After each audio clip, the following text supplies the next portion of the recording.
గురుగారు. శ్రీమాత్రే నమః. మేషాది ద్వాదశ రాశుల యొక్క ఫలితాలు మనం ఈ విశ్వావసునామ సంవత్సరంలో తెలుసుకోబోతున్నాం. ముందుగా ప్రేక్షకులందరికీ, సనాతన ధర్మ బంధువులందరికీ మీకు కూడా శ్రీ విశ్వావసునామ సంవత్సర ఉగాది శుభాకాంక్షలు. ధన్యవాదాలు. శ్రీ గురుభ్యో నమః. శ్రీమాత్రే నమః. విద్యుద్ధామ సమప్రభాం మృగపతి స్కంధస్థితాం భీషణాం కన్యాభిక్కరవాలకేట విలసదస్తా విరాసేవితాం హస్తైశ్చక్ర గదాసికేట విశికాం చాపం గుణం తర్జనీ బిభ్రాణాం అనలాత్మికాం శశిధరాం దుర్గాం త్రినేత్రాం భజ. శ్రీమాత్రే నమః. శ్రీ గురుభ్యో. గురుగారు, చాలా మందికి ఏ రాశి అనేది తెలియదండి. నక్షత్రం చాలా మందికి ఐడియా ఉండదు, ఏ రాశో తెలియదు. మరి మా జాతకాలు మేము ఎలా చూసుకోవాలండి? మాకేమో ఏమైనా పరిహారాలు చేసుకుందామన్నా ముందు నక్షత్రం రాశి అడుగుతున్నారు, అలా కూడా చేసుకోవడానికి వీలు లేకుండా పోయింది. ఇంతేనా, తెలుసుకోవడం ఏమైనా కుదురుతుందా అని అడిగే వాళ్ళు చాలా మంది ఉంటారు. వారికి సమాధానం సింపుల్, నేను ఒకటే చెప్తాను. యస్య నాస్తి కిల జన్మపత్రిక యా శుభాశుభ ఫలప్రదాయిని అంధకం భవతి తస్య జీవితం దీపహీనమివ మందిరం ఋషి. దీని అర్థం ఏంటంటే, దీపము లేని గదిలో మనకి ఏది కనబడదు. ఇప్పుడు ఈ గది ఉంది, ఇక్కడ మొత్తం లైట్లను ఆఫ్ చేసేసారు, మనకి ఏవి ఎక్కడనే కనబడవు కదా. దీపం ఉంటే అన్నీ కనబడతాయి. సో అట్లాగే జాతకం లేని వ్యక్తికి తన జీవితంలో తను ఎక్కడున్నాడు అంటే, ఈ కాలచక్రంలో తనకి మంచి పొజిషన్లో ఉన్నాడా చెడ్డ పొజిషన్లో ఉన్నాడా ఎక్కడ తెలియదు. ఆ తెలియజెప్పేదే జాతకం. జాతకం ఒకటి ఉందనుకోండి, వాళ్ళ జీవితంలో ఇప్పుడు ఏళ్ళనాడ్షన్ వస్తే ఎట్లా జాగ్రత్త పడాలి, గురుడు లక్ ప్లేస్కి వచ్చాడు, ఇప్పుడు బిజినెస్ చేయాలా ఉద్యోగం చేయాలా, ఇవన్నీ తెలిసేది జాతకం ద్వారా. సో జాతకం లేకపోతే ఏం తెలియదు. జాతకం అంటే నీ date of birth, time, place అక్యురేట్గా ఉండాలి. ఉంటేనే అది నీకు జాతకం ఉన్నట్టు. జాతకం లేదు అనుకోండి, ఇక మీకు తల్లిదండ్రులు ఏదైతే పేరు పెట్టారో దాంతో మీరు రాశులు చూసుకోవాలి. జాతకం లేదు అంటే, ఒకవేళ మీ date of birth, time, place ఉంది, మీరు సింపుల్గా నా వెబ్సైట్ విజిట్ అవ్వండి, pradeepjoshi.com వెబ్సైట్ విజిట్ అవ్వండి. అక్కడ మీకు హోరోస్కోప్ డీటెయిల్స్ ఉంటాయి. మీ date of birth, time, place enter చేసి సబ్మిట్ చేస్తే మీ జాతకం మీకు PDF రూపంలో వస్తుంది. సో అక్కడ మీ జన్మ నక్షత్రము, జన్మ రాశి ఉంటుంది. సో దాన్ని బట్టి మీ జన్మ నక్షత్రం ఏంటి, మీ జన్మ రాశి ఏంటి చూసుకొని, అప్పుడు మేము ఈ మన ఛానల్లో చెప్పే నేనైతే రాశి ఫలాలు చెప్తానో అవి మీరు ఫాలో అవ్వాలి. ఇప్పుడు పత్రికల్లో ఎక్కడ చూసినా మీ రాశి ఏంది అనేది ఆ రాశి ఫాలో అవ్వాలి. జాతకం ఉంది, నంబర్ 1 ప్రిఫరెన్స్ ఏంది అని అంటే కనుక date of birth, time, place మీద వచ్చేదే ఒరిజినల్.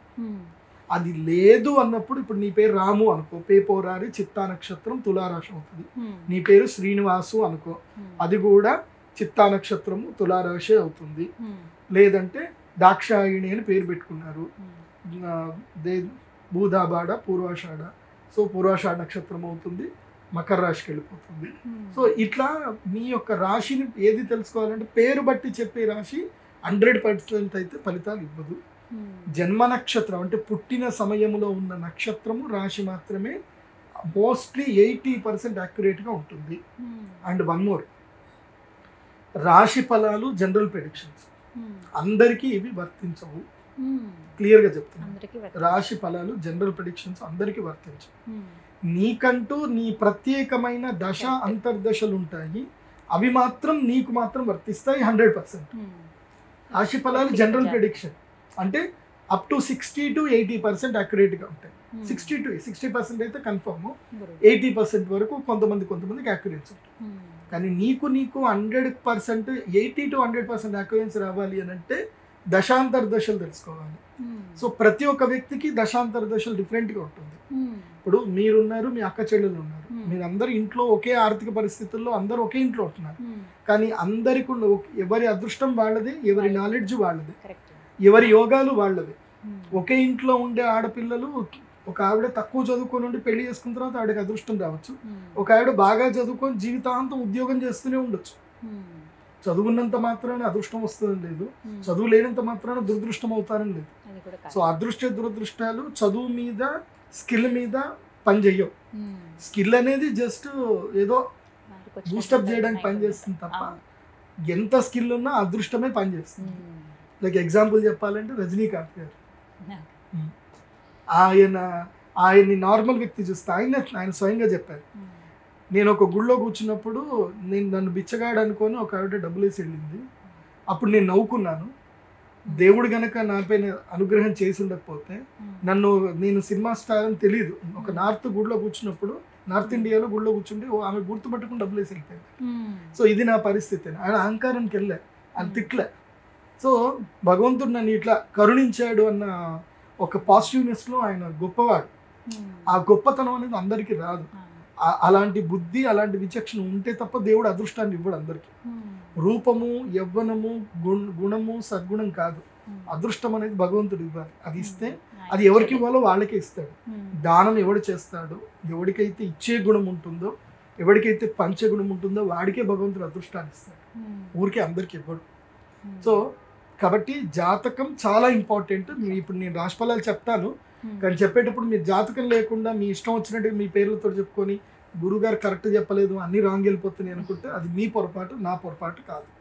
సరిగ్గా సరి చూసుకుని ఎవరి రాశి ఏదో నక్షత్రం ఏదో చూసుకుంటే తెలుస్తుంది, సరిపోతుంది. గురుగారు నమస్కారం అండి. శ్రీమాత్రే నమః. ఈ విశ్వవసు నామ సంవత్సరంలో కర్కాటక రాశి వారి జాతక ఫలితాలు ఏ విధంగా ఉన్నాయో తెలియజేస్తారా? శ్రీ గురుభ్యో నమః.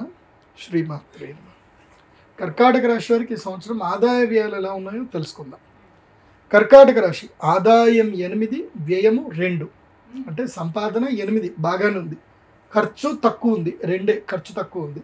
కాబట్టి ఈ సంవత్సరము ఆదాయం ఎక్కువ ఉంది అంటే అర్థం ఏంటంటే మనకి ఏదైనా డిస్ప్యూట్లో ఉన్న ల్యాండ్స్ ఏమైనా ఉన్నాయి, ఏమైనా భూములు అమ్మేయాలి, ఏమైనా ప్రయత్నాలు ఏమైనా ఉంటే అవి అమ్మేసుకోండి.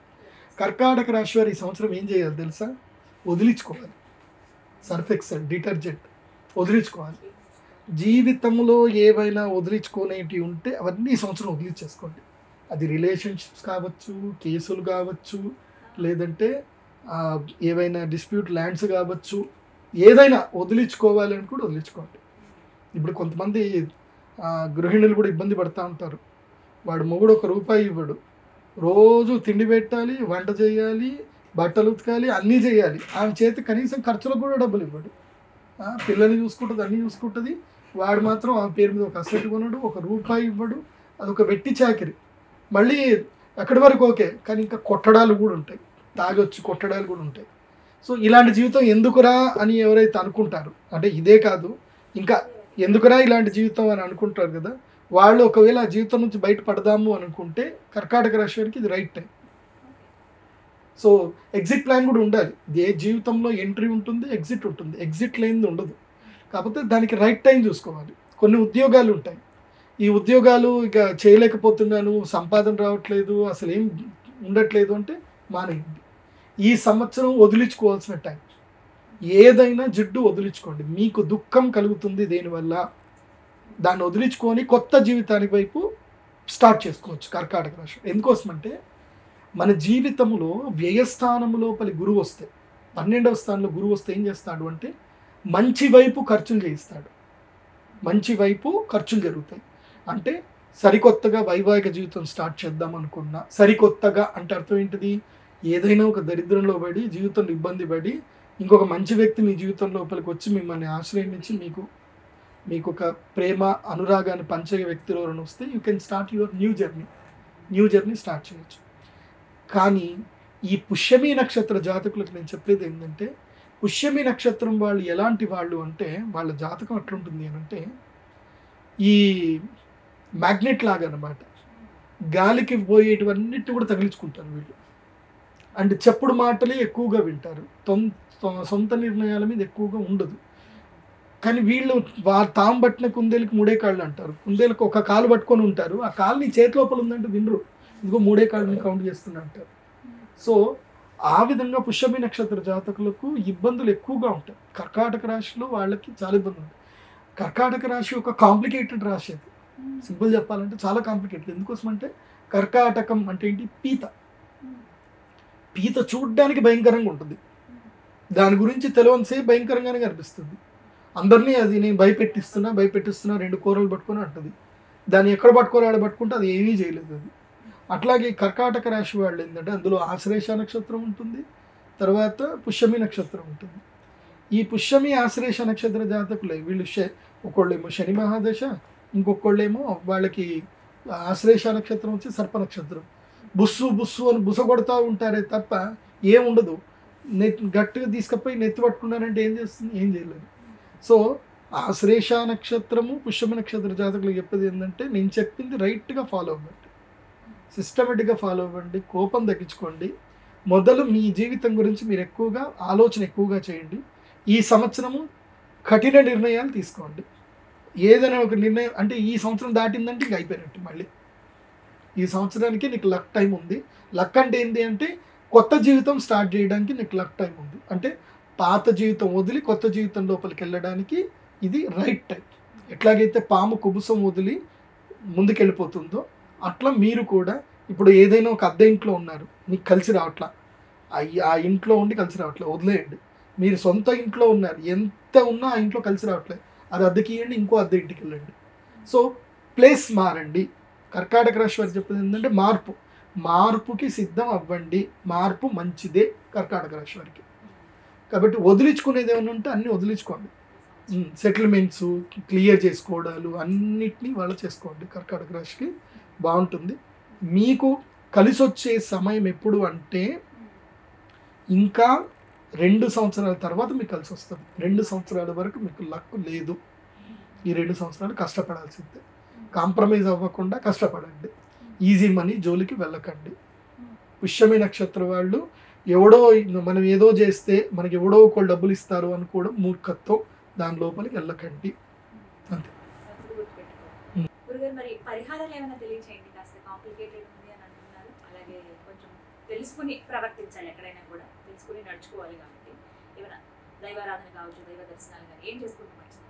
కర్కాటక రాశి వారు ఈ సంవత్సరం ప్రత్యేకంగా కేదార్నాథ్ దర్శనం చేసుకోండి. బద్రీ కేదార్నాథ్ వెళ్ళండి, దర్శనం చేసుకోండి. అట్లాగే ఒక నెల రోజులు నెల అంటే 40 రోజుల పాటు కాశీలో దీక్ష చేయండి. కాశీకి వెళ్ళండి. మీరు కాశీకి వెళ్తే తప్ప మీ జీవితంలో మీకు పరమార్థం తెలియదు.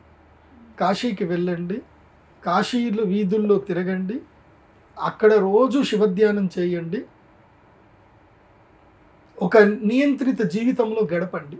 కాశీ కానీ హరిద్వార్ ఋషికేశ్ కానీ వెళ్ళండి, యోగా చేయండి. ఒక నెల రోజులు యోగా ట్రైనింగ్ కోర్స్కి ఎక్కడికైనా వెళ్ళండి. మానసిక పరివర్తన రావాలి. కర్కాటక రాశి వారికి పరివర్తన రావాలి. పరివర్తన వస్తే పరిష్కారాలు దొరుకుతాయి. మీరు ప్రోగ్రెస్ వైపు వెళ్తారు. లేదంటే ఎక్కడ వేసిన గొంగడు అక్కడే ఉంటుంది. చెప్పాం కదా, మార్పు. ఇంకోటి ఏంటంటే ఈ అక్షయ తృతీయకి మహాలక్ష్మి యాగం చేసుకోండి. మీకు నష్టం జరగకుండా అమ్మవారు కాపాడుతుంది. అంతే. ధన్యవాదాలు గురుగారు.